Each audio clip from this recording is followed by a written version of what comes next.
Shalom, que Dieu vous bénisse, que sa grâce demeure sur vous. Mon nom est Ange Josaphat et nous sommes à l'émission Anakazu du vendredi. La main de l'Éternel est sur vous, la grâce de l'Éternel est sur votre vie. C'est avec beaucoup de joie que je vous fais cette émission Anakazu de ce matin. Excellents enfants de Dieu, faisons la large diffusion de cette émission. Envoyez à tous vos proches, tous vos amis, partagez au maximum, laissez les pouces pour la gloire de Dieu. Vous savez tous que à l'émission Anakazu, notre devise c'est la prière du matin, du midi, du soir, mais aussi la méditation du matin, du midi et également du soir. Nous sommes sur notre grand séminaire sur le mariage et nous parlons sur les catégories ou les types de femmes. Parlons sur ce domaine afin que beaucoup d'entre nous puissions savoir dans quel type, dans quelle catégorie, dans quelle forme nous sommes, afin que l'Éternel puisse nous transformer, nous transcender par sa grâce et par sa puissance. Le mariage est un sujet très complexe et très vaste. Il y a plusieurs dimensions dans l'enseignement du mariage. Il y a plusieurs dimensions, plusieurs catégories, plusieurs compartiments dans l'explication et dans l'enseignement sur le mariage. Mais cette semaine, nous parlons uniquement sur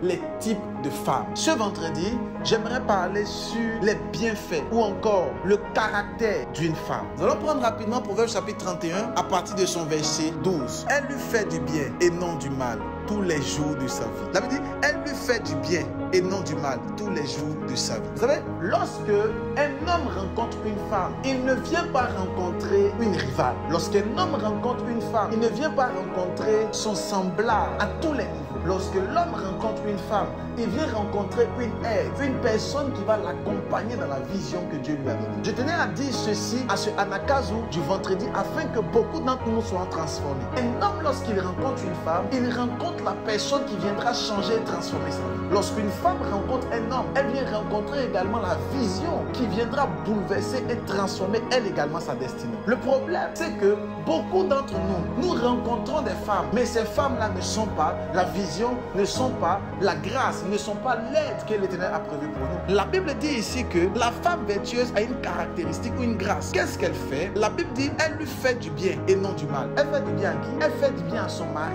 et non du mal. Lorsque tu es une femme et que tu fais du mal à ton époux ou tu fais du mal même à l'étape du fiançailles, ça sera compliqué que ce dernier puisse t'envoyer à la mairie. Parce que quelqu'un que tu as déjà fait du mal, comment il pourra faire pour t'envoyer à la mairie? Lorsque tu fais du mal à ton époux, c'est compliqué pour qu'il puisse rester avec toi ou même demeurer avec toi. J'aimerais prier pour la vie d'une dame qui m'entend et qui me suit. La Bible dit que la femme vertueuse fait du bien à son mari et non du mal. La Bible n'a pas dit si les chrétiens ou si les païens. La Bible ne parle pas ici de son comportement, mais la Bible dit simplement elle lui fait du bien. Ça peut être un païen, ça peut être un mécréant, ça peut être quelqu'un qui ne connaît pas le Seigneur, ça peut être même un sorcier. Mais la Bible dit clairement, elle lui fait du bien et non du mal. Alors beaucoup de personnes et beaucoup de femmes arrivent à faire du mal à leur époux, à leur fiancé, sous prétexte que le fiancé se comporte mal. La Bible n'a pas dit que lorsque ton fiancé se comportera mal, il faut que tu lui fasses du mal. La Bible a dit, elle lui fait du bien et non du mal. Toi, en tant qu'une femme vertueuse ou une femme qui aspire au mariage ou qui aspire à tout ce qui est glorieux, tu dois savoir que tu dois faire du bien à celui qui est auprès de toi. La Bible dit clairement dans le livre de 1 Pierre 3 verset 1.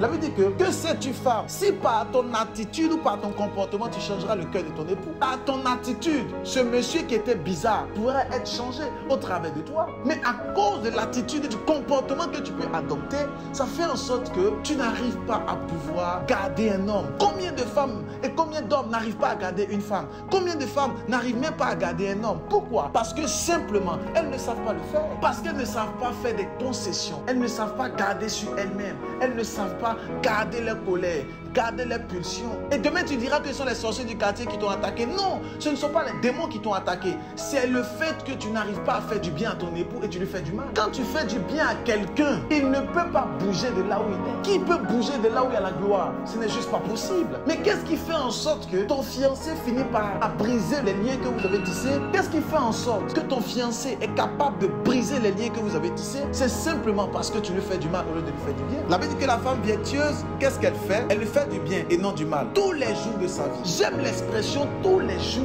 de sa vie. Pourquoi? La Bible nous dit tous les jours de sa vie. Parce que l'Esprit de Dieu aimerait mettre le point sur le fait que c'est quelque chose de continuel. Si toi, en tant qu'une femme, tu n'arrives pas à faire cela, tu n'es pas encore à l'étape de femme, tu es à l'étape de fille et de fillette. Si encore tu es encore dans les disputes par rapport à ces choses, tu n'es pas encore à l'étape de femme, tu es à l'étape de fillette. Et tu n'es pas encore prête pour entrer dans les liens sacrés du mariage. J'entends souvent des dames qui disent, moi je ne peux pas me plier pour un homme. J'entends des dames souvent dire, moi je ne peux pas supporter ce genre de choses. Moi, je ne dis pas trop dans les mauvais rêves. Quand ces choses arrivent, moi, je pars. Excellent enfant de Dieu, tu peux partir. Mais sache automatiquement que tu n'es pas une femme, tu es une fillette ou une fille. Et les fillettes et les filles n'ont pas leur place dans la gloire. Attention. Voilà pourquoi Christ vient prendre son épouse. Un homme aussi vient prendre son épouse. Il ne vient pas prendre une fille ni une fillette. Attention. Excellent enfant de Dieu, il faut que nous puissions comprendre clairement la parole de Dieu. Voilà pourquoi l'Europe, l'Occident, l'Amérique et tous les pays développés ont créé ce qu'on appelle le libertinage. C'est une forme de liberté, mais qui conduit à la mort. Et beaucoup de femmes ont attrapé cette liberté comme un droit afin de pouvoir éclore, sans savoir qu'en réalité c'est un piège. Tout le fait que beaucoup de femmes n'arrivent pas à entrer dans le mariage,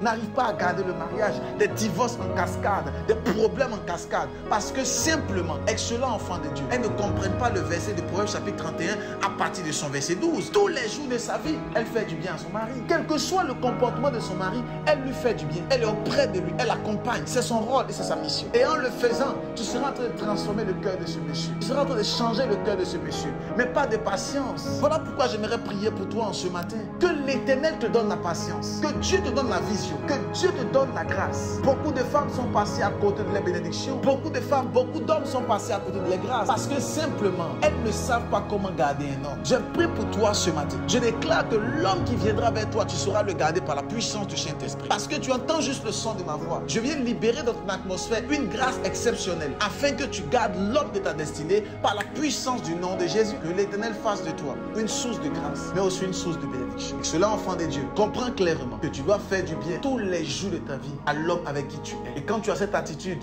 tu as ce niveau de sacrifice, l'Éternel peut envoyer vers toi l'homme qu'il a prévu. L'Éternel peut envoyer vers toi la grâce qu'il a prévue pour toi. Que cette grâce s'attache à ta vie par la puissance du Saint-Esprit. Et cela, enfant de Dieu, fais la large diffusion, partage au maximum, invite le maximum de personnes pour la gloire de Christ. Laisse les pouces et on se retrouve le samedi pour un temps de guérison et de miracles pour la gloire de l'Éternel. May God bless you et shalom.